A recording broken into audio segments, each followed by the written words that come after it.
Hi everyone. आज laptop transform में हम लोग पढ़ने जा रहे हैं time shifting property.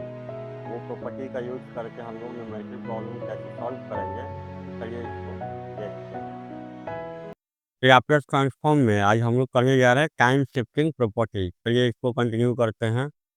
Time shifting property, ये प्रॉपर्टी ये कहता है कि अगर एक ऑफ टी का लैपटॉप ट्रांसफॉर्म एक ऑफ एस होगा, तो एस टी माइनस ए का लैपटॉप ट्रांसफॉर्म ई पे पावर एस, अगर यहाँ माइनस ए है तो यहाँ माइनस ए से गुना होगा इंटू एस का face, S of T plus A का लैपटॉप ट्रांसफॉर्म होगा ई पे पावर एस, अगर यहाँ प्लस ए है तो यहाँ प्लस ए से गुना होगा इंटू एस का फेस। चलिए इसको डिटेल से समझते हैं, ये प्रॉपर्टी का कैसे यूज करेंगे। देखिए यहाँ पे अगर आपसे बोला जाए कि एक कप टी का लाप्लास ट्रांसफॉर्म क्या होगा, एक कप टी का लाप्लास ट्रांसफॉर्म क्या होगा, तो कैसे लिखते हैं बाबू। अगर यहाँ स्मॉल एस है तो यहाँ पे कैपिटल एक्स और यहाँ टी की जगह पे एस, और यार एक कप टी का लाप्लास ट्रांसफॉर्म यही लिखते हैं। लेकिन अगर आपसे हम पूछे कि एक कप टी माइनस टू का लाप्लास ट्रांसफॉर्म क्या होगा, क्या गया है, यहाँ एक कप टी था तो उसमें टाइम शिफ्टिंग किया गया माइनस दो से, यही किया गया।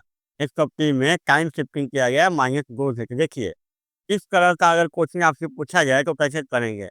यहाँ एक कप टी का लाप्लास ट्रांसफॉर्म एक कप एच है, तो एक कप टी माइनस टू का लाप्लास ट्रांसफॉर्म क्या होगा। तो ये माइनस दो एक नया टर्म आ गया है, तो इसके कारण यहाँ पे लिखेंगे ई पे पावर एच, और यहाँ माइनस दो है, यहाँ माइनस दो है तो माइनस दो यहाँ पे, इस माइनस दो के लिए ये टर्म आ गया। अब क्या करेंगे, अब फिर इस माइनस दो को यहाँ से हटा करके चेक करेंगे। S of T minus two में अगर आप माइनस दो को हटाएंगे, इसको हटाएंगे तो क्या बचा, एस ऑफ टी बचा। तो एस ऑफ टी का लाप्लास ट्रांसफॉर्म क्या होता है, एस ऑफ ए। यही हुआ S of T minus two का लाप्लास ट्रांसफॉर्म। सबसे पहले अगर यहाँ टाइम शिफ्टिंग हुआ है माइनस दो, तो माइनस दो के लिए ये टर्म आ गया। अब क्या करना है, इस माइनस दो को हटा करके चेक करना है, तो क्या बचेगा, S of T. S of T का लाप्लास ट्रांसफॉर्म क्या होता है, S of A. S of T minus two का लाप्लास ट्रांसफॉर्म ये हुआ। अगर आपसे पूछा जाए कि हमको ये बताओ कि S of T plus two का लाप्लास ट्रांसफॉर्म क्या होगा, S of T plus two का लाप्लास ट्रांसफॉर्म क्या होगा, क्या करेंगे। यहाँ पे क्या हुआ है, प्लस गो हुआ है, टाइम शिफ्टिंग में प्लस गो हुआ है, इसके कारण ई पे पावर एस, और यहाँ प्लस गो है तो यहाँ प्लस गो हो गया, इसके कारण। अब क्या करेंगे, S of T plus two में प्लस गो के कारण तो ये टर्म आ गया, अब इसको हटाना है, यहाँ से हटा करके चेक करना है कि क्या टर्म बचा। क्या टर्म बचा, एक ऑफ टी बचा, एक ऑफ टी का यहाँ पे ट्रांसफॉर्म क्या होगा, एक ऑफ एस। यही हुआ एक ऑफ टी प्लस टू का। अगर टाइम शिफ्टिंग प्लस या माइनस होगा, जो भी होगा यहाँ पे, उसके लिए ये नया टर्म में आएगा ई पे पावर एस का, जो भी यहाँ पे वैल्यू होगा वो टर्म यहाँ पे होगा। अब फिर उस टर्म को हटा करके चेक करना है क्या है, S of T. S of T के लिए एस ऑफ एस। चलिए इसको एग्जाम्पल से समझाते हैं। देखिए यहाँ पे एग्जाम्पल, जैसे मान लेते हैं यू ऑफ टी का लाप्लास ट्रांसफॉर्म क्या होता है, यू ऑफ टी का लाप्लास ट्रांसफॉर्म क्या होता है, वन बाई एस है ना। लेकिन अगर आपसे हम पूछे बाबू कि यू टी माइनस फोर का लाप्लास ट्रांसफॉर्म क्या होगा, you of T minus four का लाप्लास ट्रांसफॉर्म क्या होगा। देखिए यहाँ पे क्या हुआ, टाइम शिफ्टिंग हुआ है, यहाँ पे क्या हुआ, माइनस फोर से टाइम शिफ्टिंग हुआ है यहाँ पे, तो इसके कारण एक नया टर्म आएगा ई पे पावर एस, और यहाँ माइनस फोर है तो माइनस फोर।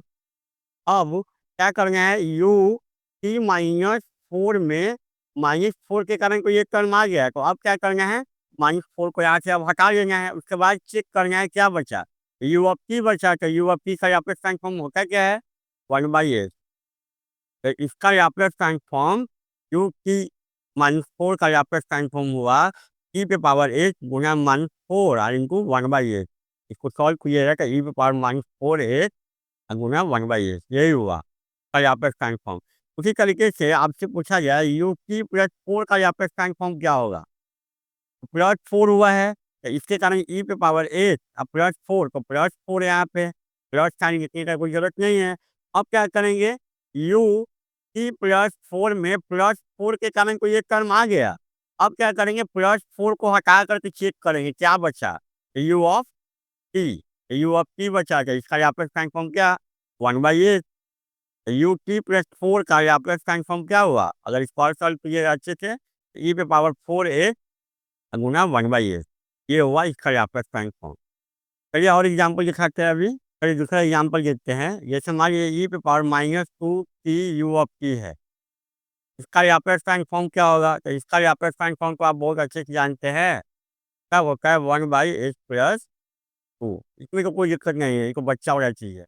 लेकिन अगर आपसे पूछा गया हुआ ई पे पावर -2, जहाँ जहाँ टी है वहाँ पे क्या किया गया? टाइम शिफ्टिंग कर दिया गया -3 से। ये किया गया। जहाँ जहाँ 2 है वहाँ पे क्या किया गया? टाइम शिफ्टिंग कर दिया गया -3 से, और इसका लाप्लास ट्रांसफॉर्म पूछा जा रहा है। तो क्या करेंगे?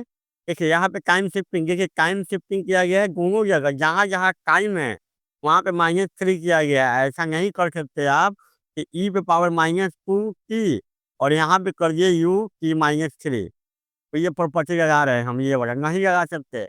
अगर यहाँ जहाँ जहाँ टाइम रहेगा सब जगह -3 होगा तभी ये प्रॉपर्टी लगेगा। ऐसा नहीं है यहाँ पे -3 कर दिया, इसमें नहीं कर रहे हैं और इसका यहाँ पे ट्रांसफॉर्म पे ये प्रॉपर्टी लगा रहे हैं, गलत हो जाएगा ये।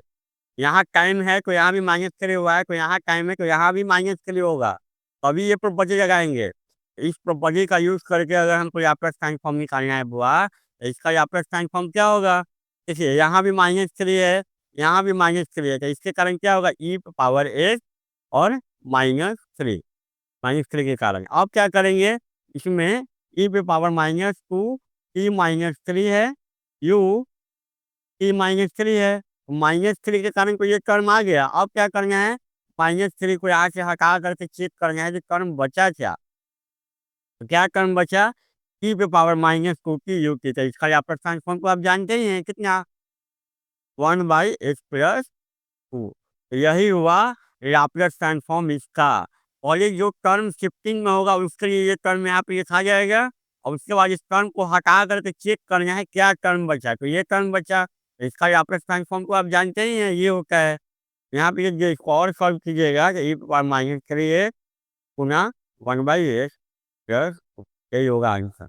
चलिए कुछ न्यूमेरिकल एग्जाम्पल सॉल्व करते हैं। चलिए यहाँ पे कुछ न्यूमेरिकल एग्जाम्पल दिया गया है जिसका आपको लाप्लास ट्रांसफॉर्म निकालना है। पहला क्या है? क्या निकालना है? x(t) इक्वल टू दिया गया है u(t−3) का लाप्लास ट्रांसफॉर्म निकालना है। तो सबसे पहले यहाँ पे टाइम शिफ्टिंग हुआ है बुआ, यहाँ पे u(t−3) का लाप्लास ट्रांसफॉर्म निकालना है। तो क्या करेंगे? -3 के लिए क्या टर्म आएगा? e पे पावर s गुना -3। ई पे पावर एस का यहाँ -3 है तो उसके लिए आया ई पे पावर एस गुना -3। अब यू की -3 में -3 को हटाइए, तो हटा करके चेक करिए क्या बचा टर्म? यू की बचा, तो यू की का लाप्लास ट्रांसफॉर्म कितना होता है? 1/8। इसका आंसर क्या हो गया? ई पे पावर -3 है गुना 1/8। यही हुआ। क्या आसान है टाइम शिफ्टिंग। यहाँ पे यू की -3 का लाप्लास ट्रांसफॉर्म यही हुआ, है ना? पहले जो टर्म शिफ्टिंग में रहेगा उसके लिए ये टर्म आ जाएगा ई पे पावर एस का गुना -3 ये आ गया। फिर -3 को हटा करके चेक करना है क्या टर्म बचा यू की, तो यू की का लाप्लास ट्रांसफॉर्म क्या होता है? 1/8 गुना कर दिया, ये आंसर हो गया। चलिए अगला क्वेश्चन देखते हैं। चलिए ये क्वेश्चन में क्या बोला जा रहा है? एक्स ऑफ टी का वैल्यू दिया गया है आपको टी गुना u(t−3) है। इसका आपको लाप्लास ट्रांसफॉर्म बताना है। देखिए टाइम शिफ्टिंग प्रॉपर्टी तभी लगा सकते हैं बुआ जब हर जगह शिफ्टिंग हुआ हो, हर जगह शिफ्टिंग हुआ है। देखिए इस क्वेश्चन में टी गुना u(t−3) है, यहाँ पे तो टाइम शिफ्टिंग हुआ है लेकिन इसमें नहीं ना हुआ है। टाइम शिफ्टिंग प्रॉपर्टी करने के लिए हर जगह आपको टाइम शिफ्टिंग करना होगा, तो पहले इसको थोड़ा सा मॉडिफाई करना होगा। जैसे ऐसे कर सकते हैं क्या? इसको t+3 किए हैं, -3 किए हैं, दोनों कट जाएगा, 0 हो जाएगा ना इसमें। ऐसा इसलिए कर रहे हैं टाइम शिफ्टिंग प्रॉपर्टी लगाने के लिए। अगर एक जगह टाइम शिफ्टिंग हुआ है तो नहीं लगा सकते। आपको यहाँ पे टाइम शिफ्टिंग नहीं ना हुआ है, यहाँ पे भी टाइम शिफ्टिंग कराना पड़ेगा, तो उसको कराने के लिए ये टर्म हम ऐड कर रहे हैं। +3 जोड़ दिए, -3 जोड़ दिए, कट जाएगा, 0 हो जाएगा। क्यों कि -3 यहाँ पे है तो यहाँ पे भी लिख दिए। अब थोड़ा सा इसको सॉल्व कीजिए कि -3 क्यू t-3 गुणा कर दिए, और फिर +3 क्यू t-3। अब देखिए को हर जगह आपको टाइम शिफ्टिंग मिल रहा है, हर जगह आपको टाइम शिफ्टिंग मिल रहा है। अब लगा सकते हैं प्रॉपर्टी। यहाँ पे प्रॉपर्टी डायरेक्ट आप नहीं लगा सकते बुआ, क्योंकि यहाँ -3 तो है टाइम में, यहाँ नहीं ना है। टाइम शिफ्टिंग के लिए दोनों जगह चाहिए हमको शिफ्टिंग, यहाँ पे नहीं था, इसीलिए ऐसा किए ताकि हमारा टाइम शिफ्टिंग हर जगह हो। देखिए, यहाँ -3 है तो यहाँ भी -3 है ना, और यहाँ पे -3 है, ये तो कांस्टेंट वैल्यू है, तो इसमें थोड़ी टाइम शिफ्टिंग होगा, यहाँ टाइम थोड़ी है, तो 3 है, इसमें टाइम शिफ्टिंग नहीं होगा, हर जगह आपका टाइम शिफ्टिंग है। अब हम क्या कर सकते हैं, अब हम यहाँ पे टाइम शिफ्टिंग लगा सकते हैं, जैसे कैसे लगाने जा रहे हैं। यहाँ पे, यहाँ भी -3 है और यहाँ भी -3 है, तो इसके लिए एक नया टर्म आ जाएगा, e⁻⁴ का गुना -3 हो गया। अब t-3 क्यों t-3 में आप यहाँ पे क्या करेंगे, -3 को हटा करके चेक करेंगे क्या टर्म बचा। -3 को हटा करके टर्म चेक किए तो क्या बचा, tut बचा, और tut का लाप्लास ट्रांसफॉर्म आप जानते हैं, 1/x²। क्या हुआ, यहाँ पे -3 के ये टर्म आ गया, बाकी दोनों को हटा के जो टर्म बचा उसका लाप्लास ट्रांसफॉर्म होता है 1/s², यहाँ 1/s²। यही हुआ इसका लाप्लास ट्रांसफॉर्म, यही हुआ इसका लाप्लास ट्रांसफॉर्म। इसका लाप्लास ट्रांसफॉर्म क्या हुआ, e⁻s गुना -3 और गुना 1/s²। अब प्लस यहाँ 3 कांस्टेंट है, कांस्टेंट। अब इसका क्या है, इसका -3 है, e⁻−3 है, -3 के कारण, और गुना फिर u(t-3) में -3 के कारण कोई एक टर्म आ गया, अब -3 को हटा के चेक करना है क्या बचा, u(t), तो u(t) का यहाँ पे साइन कितना 1/a, सॉल्व कर लेंगे बुआ। e⁻−3x यहाँ भी है, यहाँ भी है, कॉमन हो गया, e⁻−3x कॉमन, यहाँ बचा 1/s², और यहाँ पे बचा कितना 3/x, और सॉल्व कीजिएगा e⁻−3x, तो यहाँ पे एलसीएम हो जाएगा x², यहाँ बचेगा 1 प्लस 3, यही होगा आंसर, यही होगा आंसर इसका लाप्लास ट्रांसफॉर्म। समझ में आया ये? अगर यहाँ पे टाइम शिफ्टिंग है तो यहाँ भी टाइम शिफ्टिंग करना पड़ेगा। अगर यहाँ पे एक जगह टाइम शिफ्टिंग है, एक जगह नहीं है, तो आप टाइम शिफ्टिंग प्रॉपर्टी नहीं लगा सकते। इसलिए ये किए +3 या -3 ऐड किए। यहाँ +2 -2 नहीं किए, क्योंकि यहाँ पे जो टाइम शिफ्टिंग है 3, वही एक टाइम शिफ्टिंग हमको यहाँ पे भी चाहिए। इसलिए यहाँ पे +3 या -3 किए, इसको देख करके। उसके बाद हम इसको सॉल्व कर लिए। चलिए इसको भी सॉल्व करते हैं। चलिए अब इसको सॉल्व करते हैं, क्वेश्चन नंबर 3 को। x of t equal to है e⁻−5t क्यू ऑफ t-1।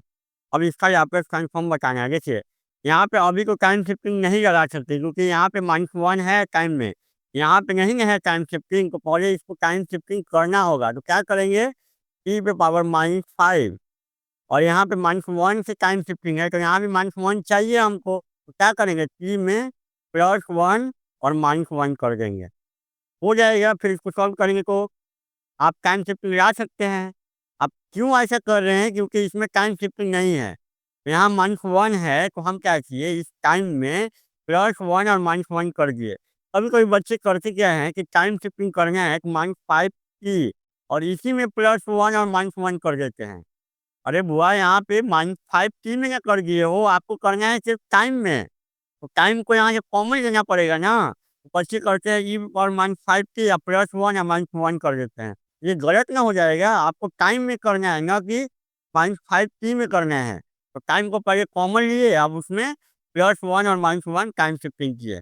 अब इसको सॉल्व करोगे बाबू तो क्या आएगा, e⁻−5, और यहाँ पे क्या आएगा t-1, और इसको लिख सकते हैं e⁻−5। देखिए क्या किए, -5 को t-1 में गुना किए, और फिर -5 को 1 में गुना किए, और दोनों को अलग कर दिए, कर सकते हैं ना ऐसे। अरे e⁻−1 गुना e⁻−4, इसको लिख सकते हैं ना e⁻−1 + 4। वही कंसेप्ट यहाँ पे लगा रहे हैं। -5 से पहले t-1 में गुना किए, और -5 से 1 में गुना किया, दोनों को अलग कर दिए, क्योंकि पावर को क्या कर सकते हैं, जोड़ सकते हैं ना, अलग हो गया। अब क्या किए, यहाँ पे क्या बचा, u(t-1) हो गया। अब देखिए यहाँ पे ये वाला टर्म जो है कांस्टेंट वैल्यू है, e⁻−5, तो इसको करिए बाहर। अब यहाँ पे देखिए e⁻−5 t-1 u(t-1)। अब देखिए इसमें आराम से प्रॉपर्टी लगा सकते हैं आप।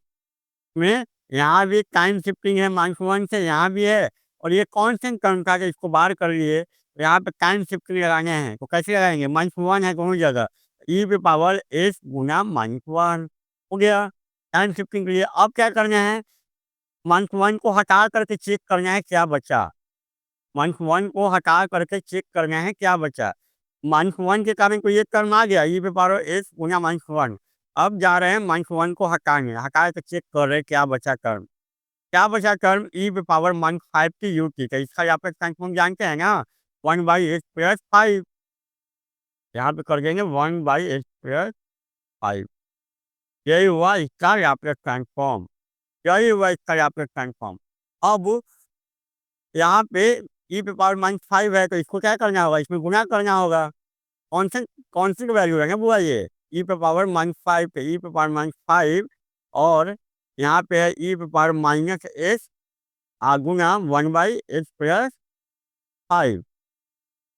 तो सॉल्व कर लीजिएगा, e पे पावर माइनस, यहाँ क्या होगा? दोनों पावर जुड़ जाएगा, तो s plus 5 upon s plus 5, यही आंसर होगा, यही आंसर होगा।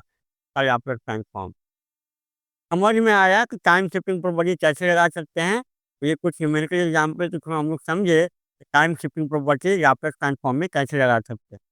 तो आज की क्लास में इतना ही। Thank you.